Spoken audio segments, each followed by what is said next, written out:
Utama 5 Safar 23 September, Arab Saudi buka pintu untuk jemaah umrah. Kes haruan makan anak makin menjadi.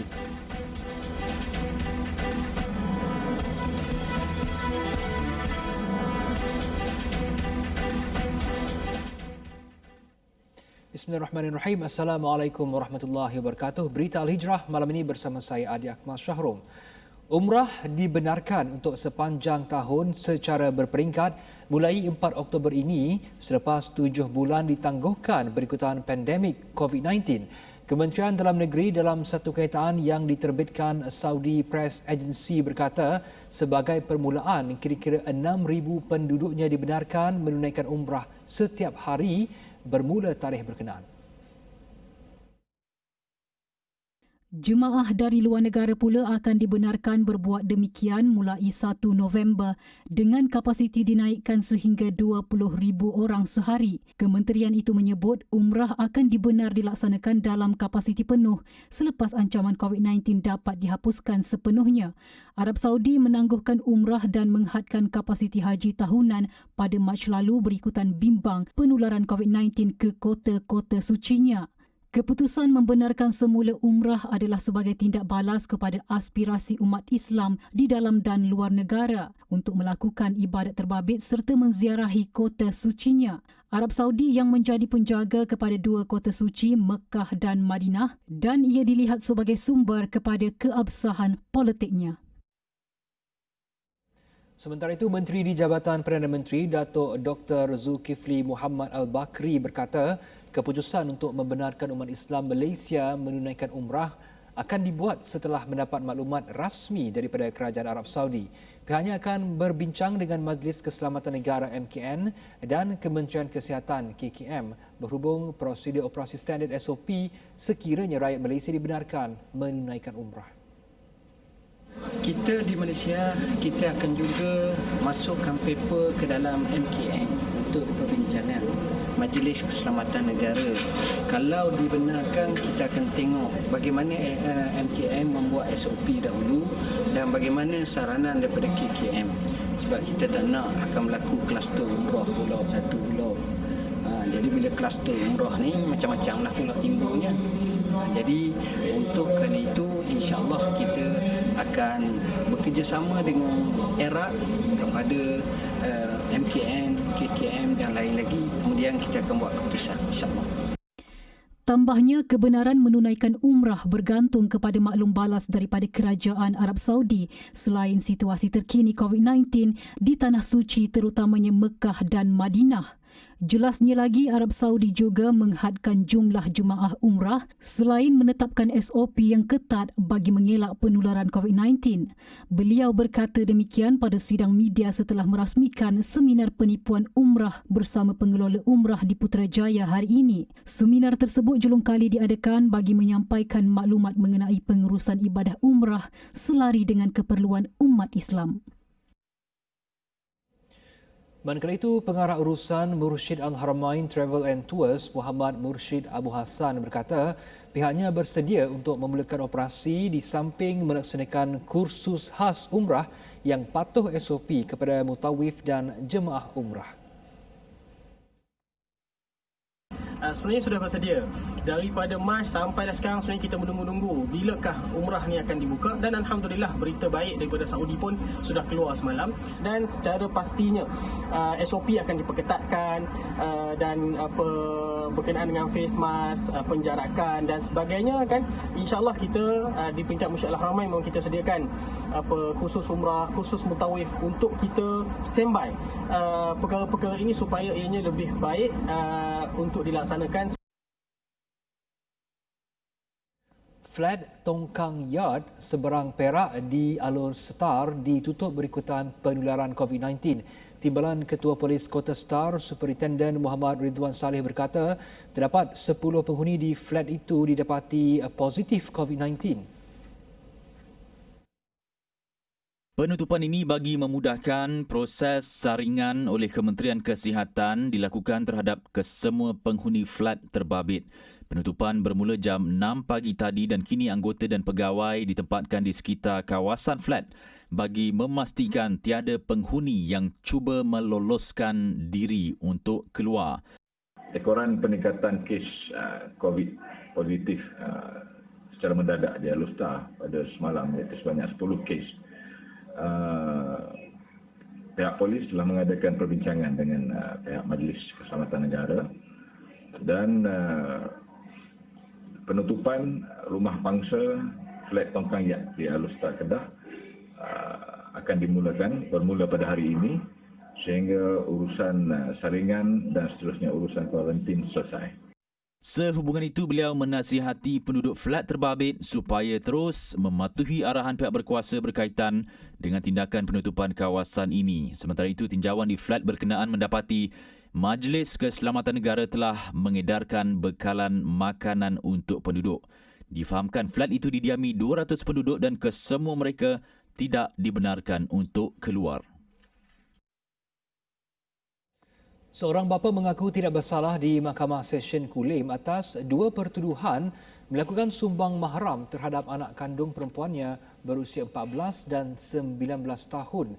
Tertuduh yang berusia 58 tahun itu dipercayai melakukan perbuatan terkutuk itu sejak April hingga September 2020.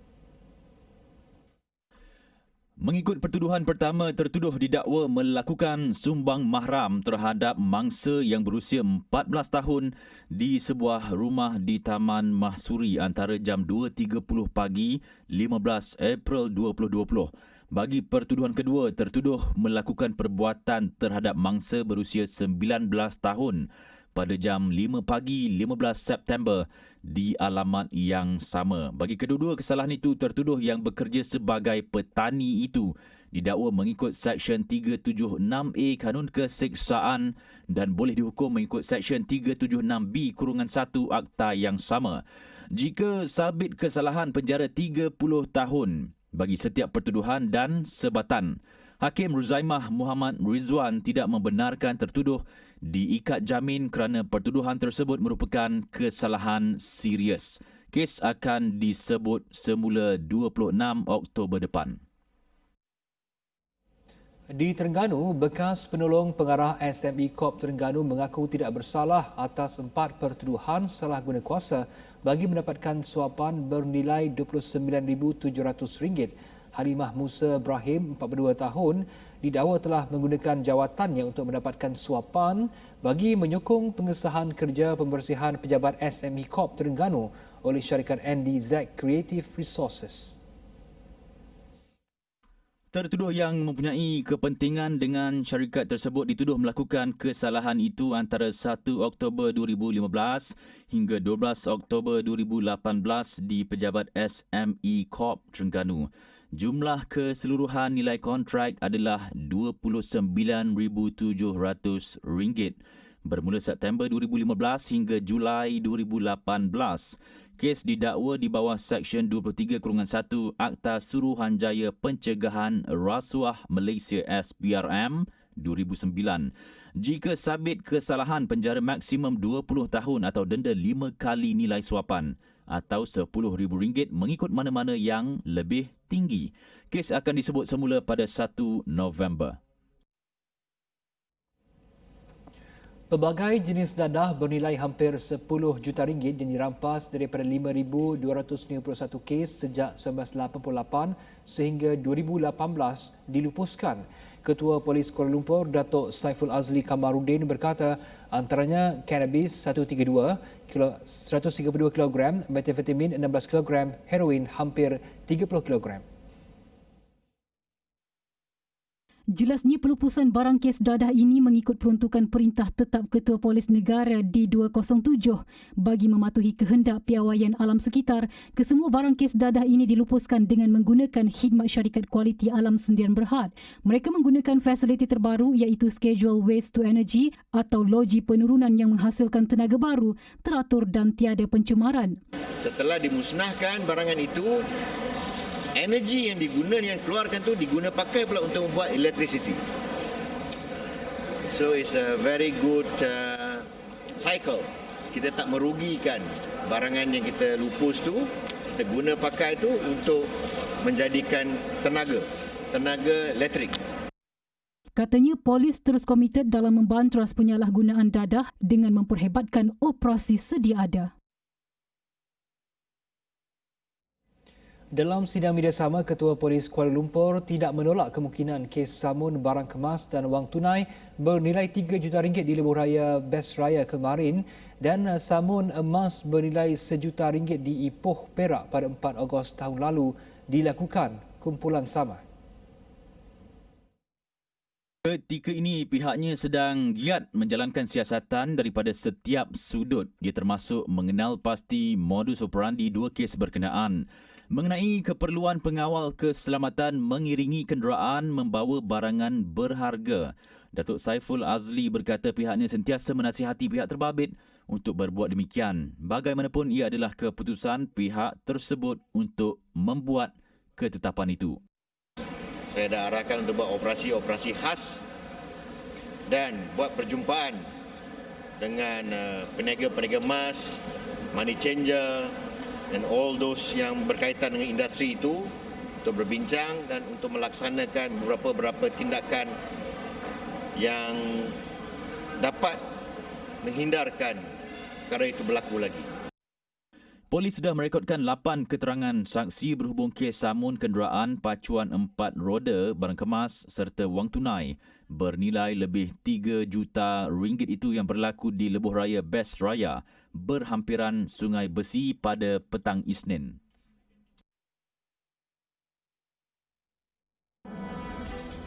Lagi bantuan untuk rakyat.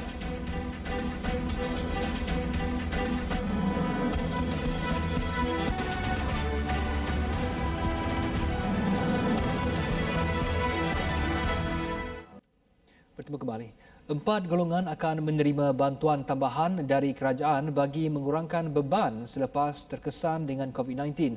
Perdana Menteri Tan Sri Muhyiddin Yassin berkata, bantuan rakyat prihatin 2.0 BPN itu melibatkan peruntukan hampir RM7 bilion. Ia membabitkan B40 yang berkeluarga dan bujang, M40 bagi keluarga dan bujang, pekerja tempatan dalam pelbagai bidang dan peniaga mikro di pelbagai sektor.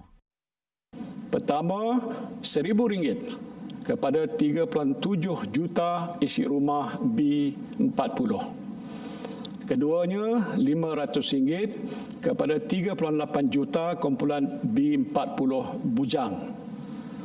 Ketiga ialah RM600 kepada hampir 1.4 juta isi rumah M40 dan keempatnya ialah RM300 kepada 1.7 juta kumpulan M40 bujang. Baran BPN 2.0 ini akan dibuat dalam 2 ansuran. Pertamanya pada hujung bulan Oktober 2020 dan keduanya ialah pada bulan Januari 2021. Beliau berkata demikian dalam perutusan khas Kita Prihatin yang disiarkan secara langsung di semua platform media petang tadi.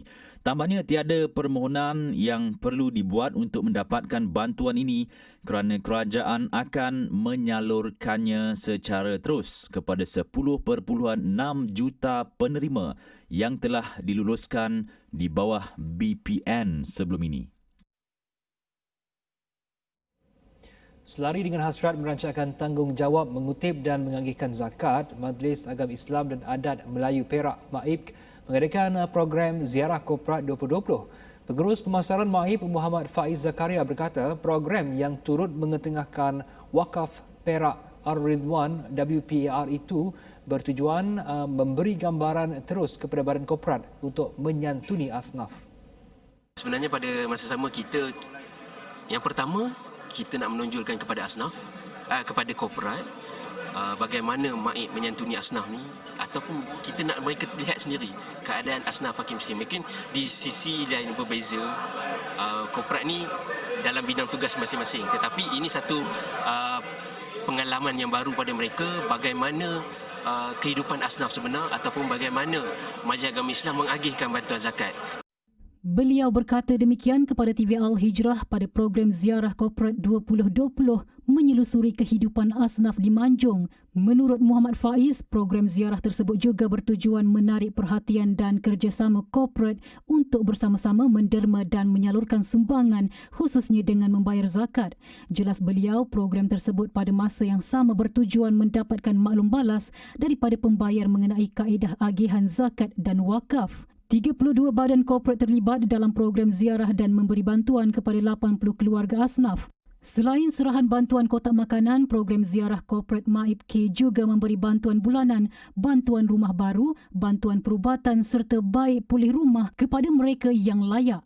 Bagi agensi korporat, program sedemikian disifatkan sebagai usaha terbaik dan perlu diteruskan untuk membuka mata mereka lebih mendekati golongan memerlukan. Program ini mendidik kita ialah bahawa apa yang kita sumbangkan tu adalah benda yang terbaik untuk disalurkan kepada golongan asnaf sebegini. Jadi saya rasa benda ni patut diteruskan dan kami pun patut datang tengok sekali supaya kita faham apa yang berlaku sebenarnya. Sementara itu, bagi penerima bantuan, sumbangan zakat Maib K itu sangat-sangat membantu mereka untuk kelangsungan hidup. Menurut Norlida Zainal, 43 tahun, bantuan kaki palsu yang diterima pada 2018 membantu memudahkan pergerakannya berniaga kuih muih. Norlida putus kaki kanan hingga ke pangkal peha. Syukurlah sangat-sangatlah, alhamdulillah lah. Kuranglah beban kan. Bagi Hayati Ismail pula, kehilangan sumber pendapatan selepas suami terlantar akibat strok pada 2015 menyebabkan dia kehilangan arah bagi menyara keluarga. Namun bantuan bulanan dari Maib K meringankan beban untuk membeli lampin pakai buang dan susu khas suami serta perbelanjaan sekolah dua anaknya. Beli susu dalam kos 1,000 lebih lah. 1,200 tu.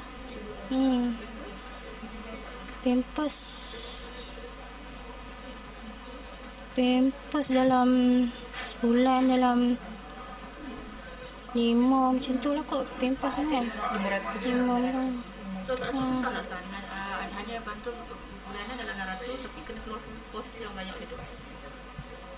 Susah lah kan. Sebab kami tak ada apa sangat kan. Tak dapat sumber lain kan. Tu.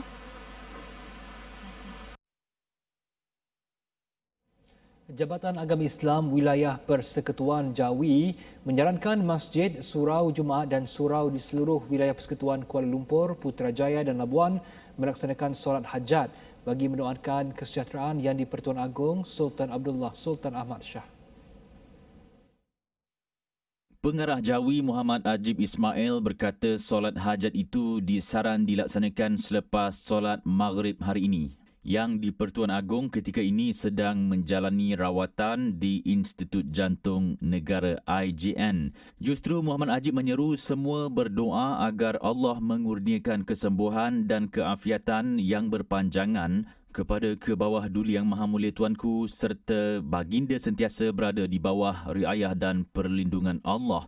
Semalam, Istana Negara memaklumkan Sultan Abdullah dimasukkan ke Wad Diraja IJN selepas mengadu kurang selesa dengan kesihatannya.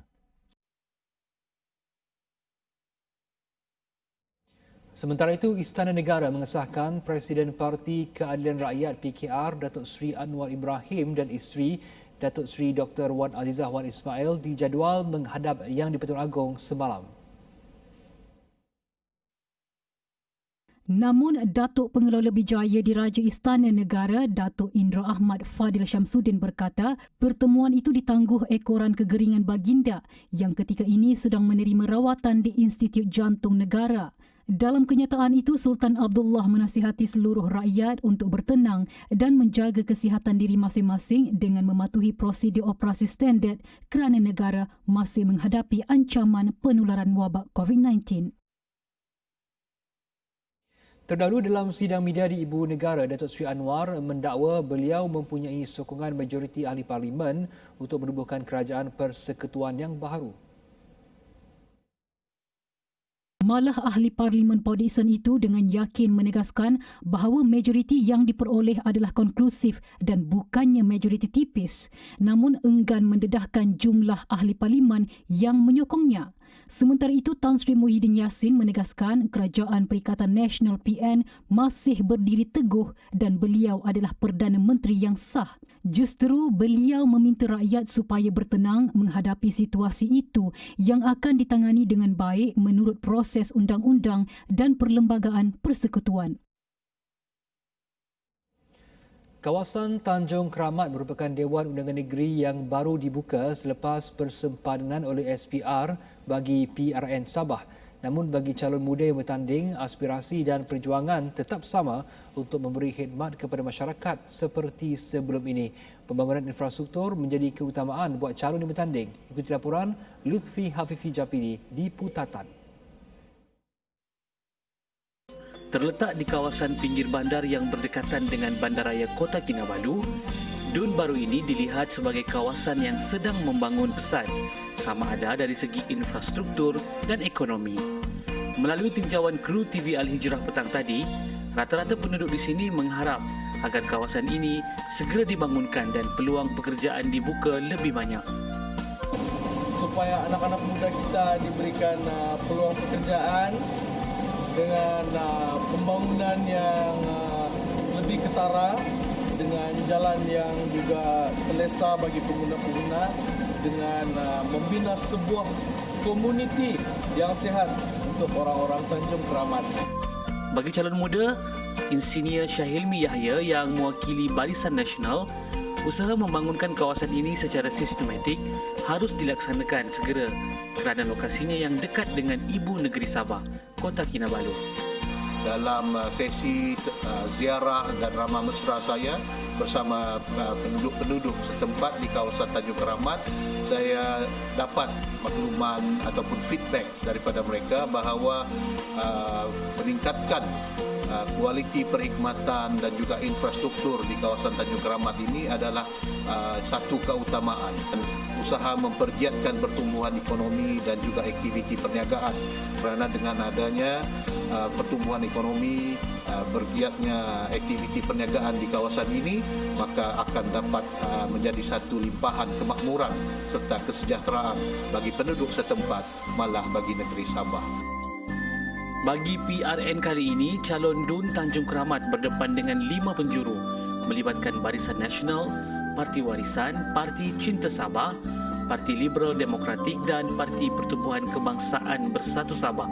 Jumlah pengundi berdaftar bagi kawasan ini adalah seramai 14,350 orang.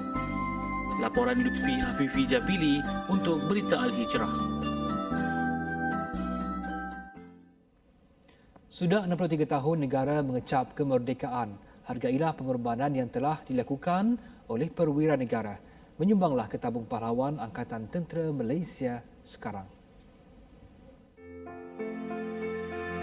Haziq, jumpa kau kat sekolah ya. Bye. Bu, bila ya nak balik?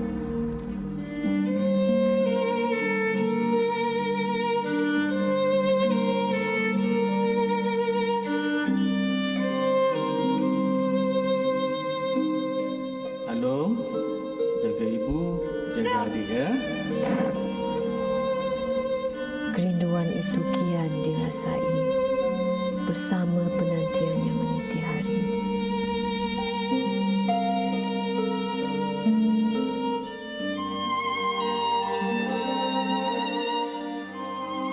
Ayah, jangan risau. Alun jaga ibu, Alun jaga adik. Mereka adalah anak-anak perwira. Walau celik matanya tanah air sudah merdeka, namun mereka pasti mengerti dan menghargai sebuah pengorbanan yang suci dan murni.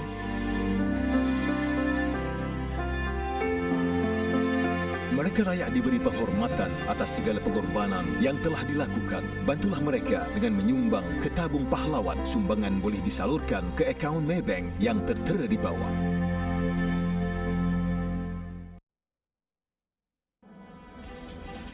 6 bulan dah pandai meluncur.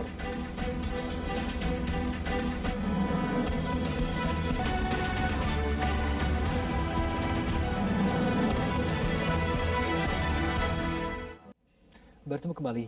Pada usia 6 bulan, Rich menjadi atlet luncur air termuda di dunia. Pada usia semuda itu, bayi dari St. George, Utah itu sudah meluncur di Tasik Powell. Aksi itu dirakam kedua-dua ibu bapanya, Casey dan Mindy Humphrey, yang berkongsi gambar dan video buah hati mereka di Twitter. Mereka turut berkongsi ia dilakukan ketika ulang tahun Rich ke-6 bulan. Akaun berkenaan didedikasikan khas untuk gambar Rich dengan aktiviti luar. Di dalam akaun Instagram, ibu bapanya turut memaklumkan bayi itu berusia 6 bulan dan 4 hari. Rekod itu mengalahkan rekod termuda yang pernah dicatatkan sebelum ini dengan perbezaan 6 hari. Ia dipegang Auburn Abshire pada 2016 ketika berusia 6 bulan dan 10 hari seperti dilaporkan ABC News. Setakat ini belum ada rekod rasmi mengenai pemain luncur air paling muda. Masih di Amerika Syarikat, tindakan seorang doktor di Alaska mencabut gigi pesakit ketika berada di atas hoverboard atau papan roda mengundang padah apabila dia dipenjara 12 bulan. Mahkamah mendapati Seth Lockhart, 35 tahun, melakukan kesalahan menipu serta mendatangkan bahaya kepada orang lain selain melakukan prosedur pergigian tanpa lesen. Dia menghantar rakaman telefon kepada rakannya ketika mencabut gigi seorang pesakit sambil berdiri di atas hoverboard pada 2016. Rakaman itu menunjukkan dia membuka sarung tangan sambil mengangkat tangannya dengan penuh bergaya ketika pesakit berkenaan sudah dibius dengan ubat pelali. Hakim Mahkamah Tinggi Anchorage Michael Wolverton berkata tindakan lelaki itu mencabut gigi pesakit sambil berada di atas hoverboard bukan aspek paling serius dalam kes itu. Sebaliknya, Lockhart hampir membunuh banyak individu dengan membius walaupun tanpa latihan dan mendapat kebenaran pesakit.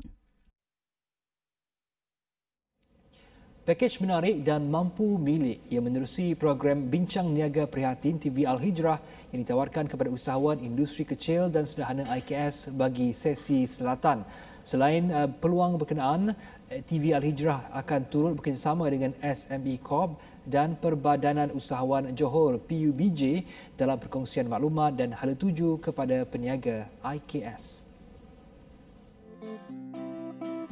Menurut pengarah projek Bincang Niaga Prihatin Selatan Norfiha Kasa, beliau yakin dengan pakej yang ditawarkan ia mampu membantu meningkatkan lagi permintaan produk-produk IKS di negara ini.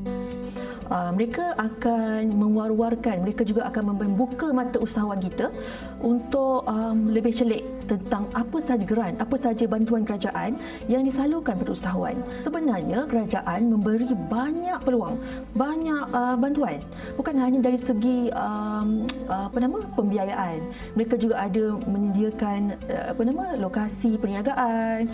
Mereka juga membantu dari segi pengubahsuaian kedai, apa semua tu. Semua itu ada. Which is usahawan sepatutnya tak boleh. Orang kata rugilah kalau dia tak datang bersama kami dan dengar.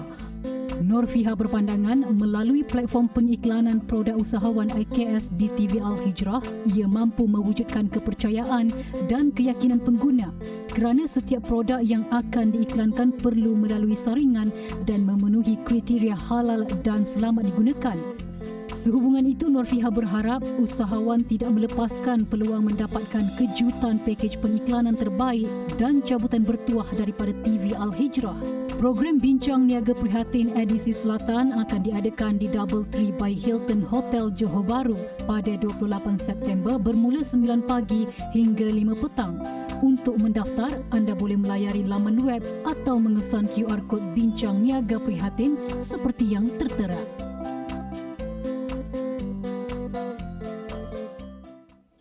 Sekian berita Al-Hijrah. Jangan lupa saksikan analisis jam 9 malam ini dengan tajuk Pasca Moratorium, siapa sedia kembali bayar hutang, dan Globe Al-Hijrah versi Arab di Facebook TV Al-Hijrah 8.45 malam. Saya Adik Masyarum. Assalamualaikum warahmatullahi wabarakatuh.